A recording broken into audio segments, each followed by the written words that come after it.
Honda Activa bike வச்சிருக்க ஒவ்வொரு நண்பர்களும் இந்த பதிவை கவனிங்க. இந்த பைக்ல என்ன ப்ராப்ளம் அப்படின்னா சைலன்சர் போல்ட் கட் ஆயிட்டுங்க. இந்த போல்ட் எப்படி நம்ம எடுக்க போறோம் அப்படிங்கறது இந்த பதிவு.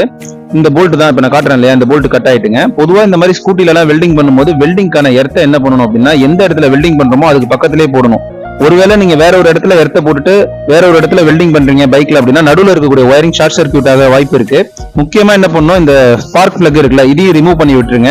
வண்டியில இருக்கக்கூடிய சாவியை ஆஃப் பண்ணிடுங்க. இப்ப நான் எப்படி வெல்டிங் பண்றேன் பாருங்க. வெல்டிங் ராடை வந்து ஷார்ட்டா வச்சுக்கோங்க. நிறைய நண்பர்கள் வந்து லெங்தா வச்சுட்டு ட்ரை பண்றீங்க. இந்த மாதிரி வெல்டிங் ஷார்ட்டா வச்சுக்கும் போது ஈஸியா வெல்டிங் பண்ணி நம்ம எடுக்க முடியும். இப்ப நான் மேல ஒரு டீ ராடை கொஞ்சம் கொஞ்சமா வெல்டிங் பண்ணி மேல எடுத்துட்டு வந்து இப்ப என்ன பண்றேன், மேல ஒரு டீ ராடை வெல்டிங் பண்ணி இப்ப நான் அதை கழட்டுறேன். இப்ப பொறுமையா நம்ம தட்டி கழட்டணுங்க. ரொம்ப வேகமா தட்டினீங்கன்னா பாடி கூட கிராக் ஆயிடும். சோ பொறுமையா தட்டணும். தட்டி தட்டி லூஸ் பண்ணி பொறுமையா நம்ம இப்ப கழட்டணும். இப்ப நான் கழட்டி எடுத்துட்டேன் பாருங்க.